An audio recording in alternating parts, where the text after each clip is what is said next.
clairon. Et pour notre clairon, nous allons visiter et tenter de toujours mieux comprendre les États-Unis avec notre chroniqueur Toxin sur place aux États-Unis, Renaud Bochard. Bonjour Renaud Bochard. Bonjour Clémence. Et merci beaucoup d'être avec nous ce matin encore. Vous êtes, je le rappelle, auteur des Chroniques égrégoriennes, c'est le Substack. Vous nous proposez aujourd'hui une nouvelle analyse concernant Donald Trump et de revenir finalement sur une suite d'erreurs accumulées ces dernières semaines par Donald Trump et son gouvernement. Alors de quoi s'agit-il ?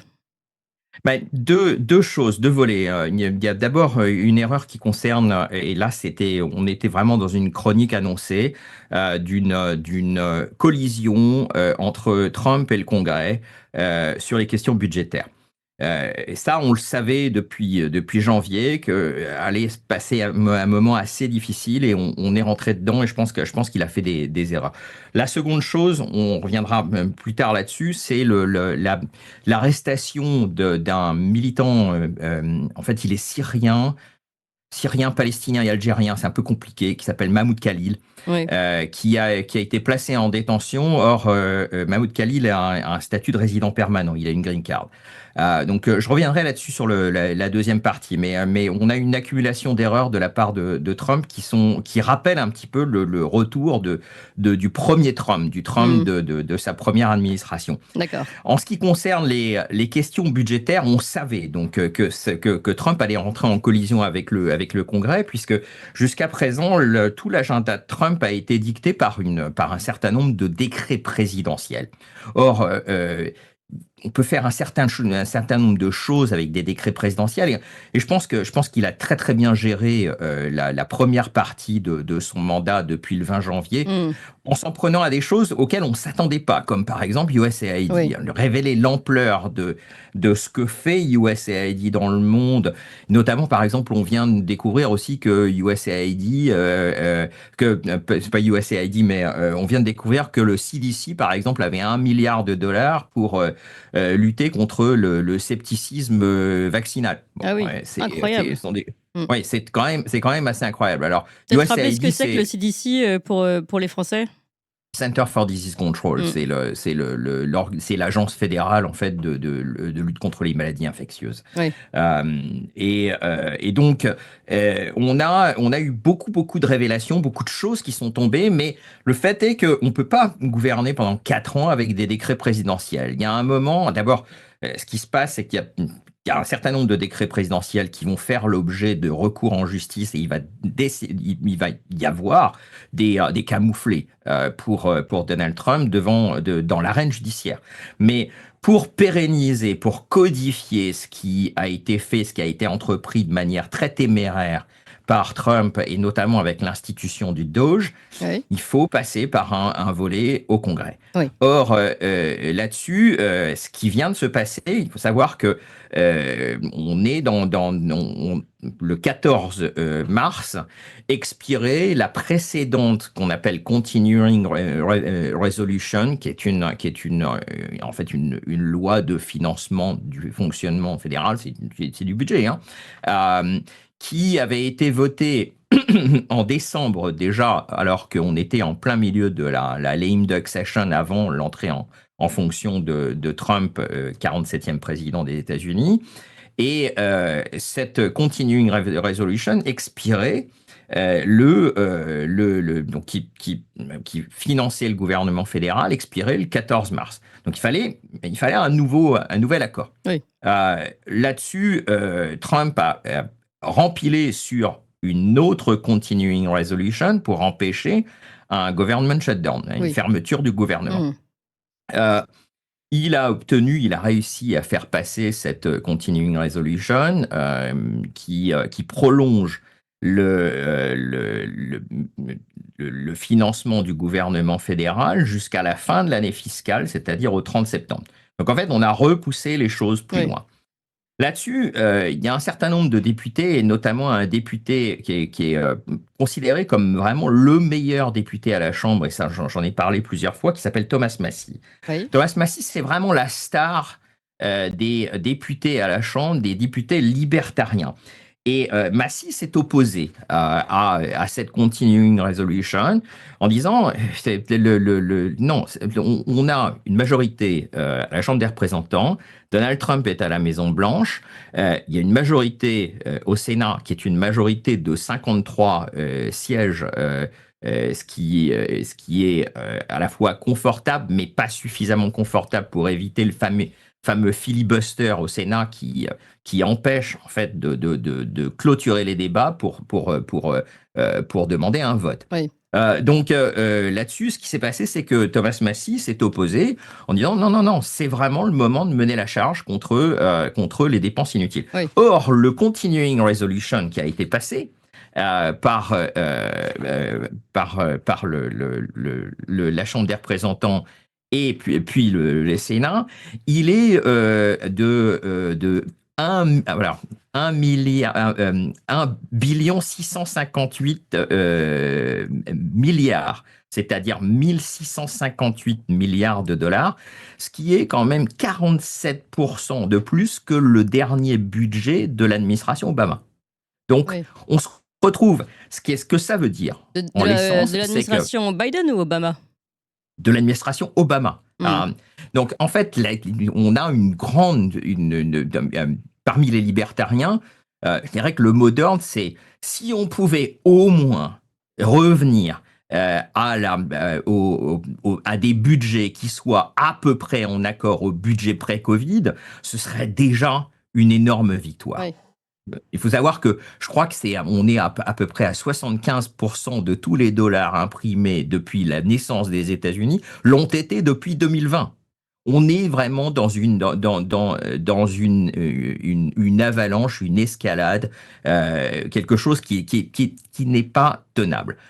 Donc là-dessus, ce que Thomas Massie dit, non, il dit non, c'est maintenant qu'on doit Et effectivement pourquoi il l'a pas imposer fait la alors, à rigueur. votre avis, Donald Trump et son gouvernement? C'était une peur d'être bloqué ou la volonté, malgré les effets d'annonce et les effets de manche qu'on a pu avoir notamment autour du Doge et de la dénonciation de l'USAID et tout ça, la volonté de conserver certains budgets de très grosses enveloppes? C'est quoi l'objectif à votre avis? La raison pour laquelle on a obtenu cette continuing resolution qui n'est ni faite ni à faire, c'est parce que la Chambre des représentants et le Sénat sont encore le siège de ce qu'on appelle le parti unique, l'uniparti. Donc ce sont les derniers vestiges.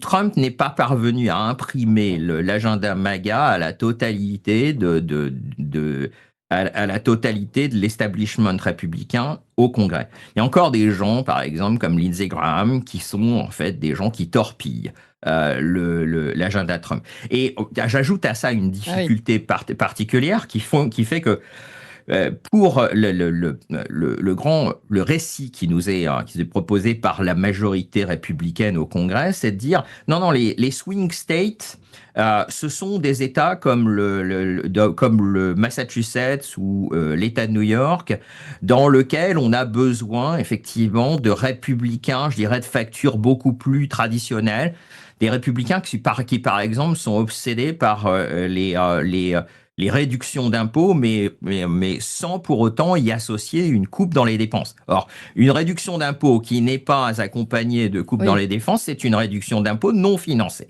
Des gens qui sont responsables budgétairement, comme les libertariens, et le premier étant Thomas Massie, disent non, non, non, non, ça, c'est pas possible. On peut pas continuer à faire ce genre de choses-là. Puisque, en l'espèce, ce qui vient de se passer, c'est que on a repoussé jusqu'en septembre, nous fonctionnons sous le budget de Biden.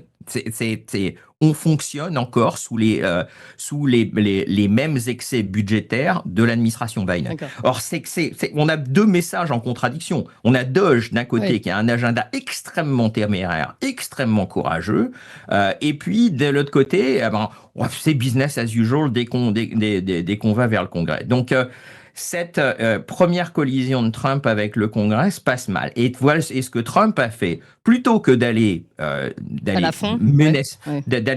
s'en prendre aux représentants à la Chambre d'État de New York ou de Massachusetts qui maintiennent le statu quo de dépenses complètement inconsidéré, eh bien, il a menacé Thomas Massie de mener une primaire contre lui. Or, Thomas Massie, il en est à 3 primaires contre lui consécutives, et il a une base extrêmement solide. Donc, Mm. il est habitué, il sera réélu, Thomas Massie, dans maintenant un peu moins de 2 ans.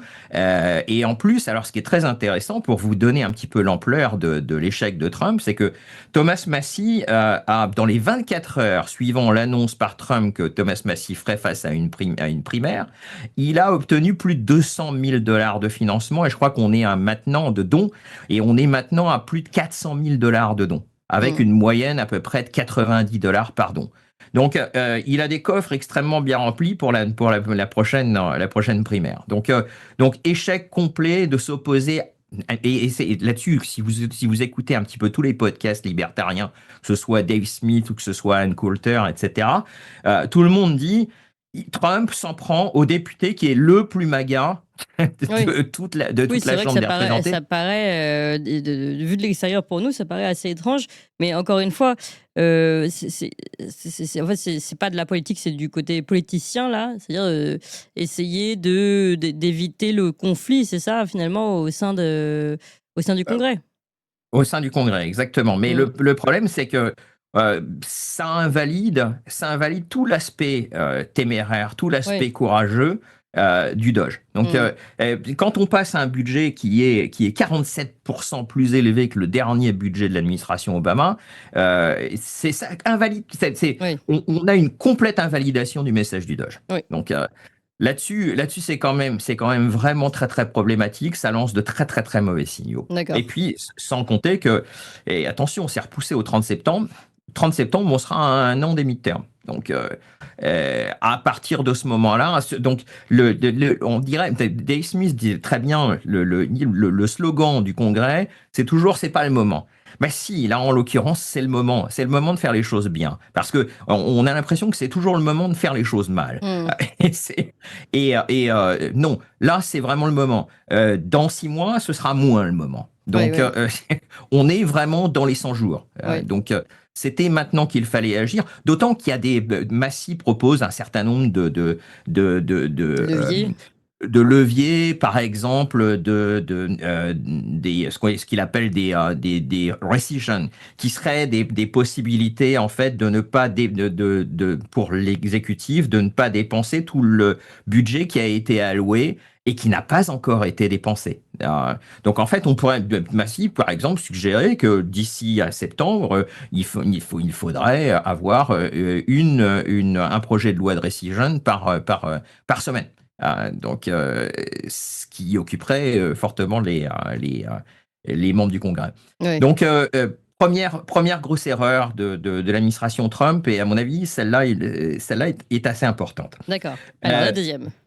Deuxième grosse erreur, il y a un militant palestinien, je vous le disais, c'est un peu Mm. trouble, hein, mais il est de Disons nationalité pro-palestinien syrienne, en tout il est cas, oui. pro-palestinien sur le campus de Columbia. Il est aux États-Unis, il est entré aux États-Unis sous un statut de visa étudiant. Puis il s'est marié avec une Américaine, il a obtenu un statut de résident permanent, c'est-à-dire La fameuse green card. Ouais. une green card. Donc Qui n'est on pas est facile à avoir, hein, je précise. Donc, et ouais. pas facile à avoir et qui vous donne des droits. Mm. C'est, euh, Or, et ce qui est intéressant, c'est que il est militant pour la cause palestinienne, militant anti-sioniste sur le campus de Columbia. Mais ce qui est intéressant, c'est qu'en plus, Mahmoud Khalil, il a toujours fait attention à précisément ne pas être mené à des opérations qui débouchent sur des mesures d'obstruction vis-à-vis d'étudiants, etc. Il a toujours dit, moi, je veux en même temps préserver mon statut de visa étudiant puis mon statut de résident permanent en ne faisant que des discours. Mm. Donc, on est dans une... Alors, Mahmoud Khalil a été arrêté au motif qu'il serait en gros, en parfait alignement avec le Hamas. Donc, qu'il serait engagé dans des manœuvres de soutien à une organisation terroriste. Mm. Pire que ça, non seulement il est arrêté, mais il est placé en détention alors, en Louisiane. Alors qu'il est, je rappelle, Columbia, c'est à New York, hein. Donc, il est placé en détention en Louisiane, donc éloigné de ses avocats, de sa famille. Et puis ce qui est euh, avancé par l'administration Trump, c'est que c'est des motifs extrêmement vagues. Il n'est accusé d'aucune infraction pénale qui pourrait justifier éventuellement de la révocation de son statut de résident permanent et de son expulsion du territoire. Donc là-dessus, vous avez à la fois deux partie de l'opposition qui se manifeste à Trump. Vous avez à la fois, encore une fois, les libertariens qui disent bah, non, la liberté d'expression elle est sacrée, on peut pas s'en prendre, on peut pas en déporter quelqu'un uniquement parce qu'il s'est rendu coupable d'une infraction à la liberté d'expression, comment dire, Ouais, surtout que oui, la liberté d'expression, c'est sacré pour les Américains. Donc, quelle ben, infraction a-t-il pu commettre, à part, ben, puisqu'il n'a c'est fait que des discours? Mais non, c'est là que le hate speech n'existe pas aux États-Unis. Hmm. La protection, le hate speech est protégé. Oui, Même discours de les haine. discours à Ouais, caractère ouais. haineux, ça n'existe pas aux États-Unis. C'est interdit par le premier amendement.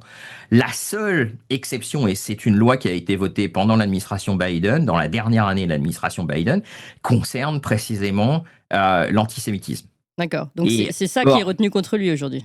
donc, alors, il y a un certain nombre de fondements qui sont retenus contre lui, et notamment un fondement qui vient d'ailleurs du fameux Patriot Act, qui dit que quelqu'un qui est coupable d'agissement terroriste peut être expulsé du territoire. Bon, voilà, là-dessus. Mais en l'occurrence, on ne lui reproche rien d'autre que de s'être exprimé d'une mauvaise façon. Euh, de critiquer l'État d'Israël. Donc en fait, on voit très très bien là que l'administration Trump suit exactement les recommandations qui lui sont données directement par l'administration israélienne de Bibi Netanyahou. D'accord. Or, sur le plan des symboles, il faut quand même bien savoir que America First, ça veut dire America First. Je pestais la semaine dernière contre le fait que les Européens ont eu des régimes assez favorables par rapport à la population américaine, mais les Américains en ont aussi ras-le-bol de Hmm. financer l'État d'Israël, qui a la protection sociale la plus généreuse de la planète. C'est une, Oui. euh, donc, vous avez un ras-le-bol vis-à-vis de ça, et c'est une énorme erreur de s'en prendre à un militant palestinien qui n'a commis aucun crime. Euh, Doublé d'ailleurs d'un d'arrêt de subvention à Columbia, non pas au motif qu'il y aurait des manifestations pro-palestiniennes qui empêchent par exemple les étudiants d'aller dans leur salle de cours, mais de manifestations pro-palestiniennes qui sont considérées comme des soutiens au groupe terroriste que serait le Hamas. Donc, vous savez, c'est encore une fois une très grosse erreur. Mais la plus grosse erreur Oui. concernant Mahmoud Khalil, c'est que en diffusant l'idée qu'il y aurait des idées interdites, des idées impensables qui puissent être illégales. Donc, Trump est en train alors, Trump qui a pourtant été victime, qu'un grand nombre de conservateurs, de, euh, Censure. de, de censure, de répression de la liberté d'expression. Donc, Trump est en train d'importer les mêmes modèles que ceux dont il a été victime pendant Hmm. alors, 8 ans, et les mêmes modèles que ceux de la directive DSA dans l'Union européenne, que la loi chinoise sur la sécurité nationale, que la loi britannique sur les contenus interdits, que enfin tout ce qui a été d'ailleurs critiqué dans le discours de J.D. Vance à propos de l'Europe. Oui, Euh, oui. Oui, oui. donc ça, c'est encore une fois symboliquement quelque chose qui est extrêmement, Alors, est-ce que vous problématique. pensez, dans ces deux cas, et notamment parce que vous parlez de J.D. Vance, est-ce que vous pensez qu'il puisse y avoir une réaction dans l'autre sens après, hein, une correction du gouvernement Trump face à ses propres erreurs pour justement être plus en cohérence avec les discours, notamment du vice-président? Bah, pour l'instant, c'est pas du tout ce qu'on a vu, puisque Mm. le Homan, le directeur du ICE, donc qui est l'agence qui s'occupe de, de l'exécution notamment des déportations et des arrestations de la lutte contre l'immigration clandestine, dit la liberté d'expression a ses limites. C'est exactement ce avec quoi on nous a bassiné sous l'administration Biden Oui, pendant 4 ans, et avant ça, c'est tout ce qui a justifié la mise en place du complexe de lutte contre la désinformation, qui est un complexe de propagande, oui, qui est un complexe de propagande et de censure. oui. Donc là-dessus, on voit très très bien que Trump est en train de récupérer les mêmes armes qui d'ailleurs ont été utilisées contre lui par ses adversaires pour cette fois-ci, avec cette espèce d'énorme angle mort de la politique étrangère américaine qui est Israël. Oui. Je rappellerai quand même que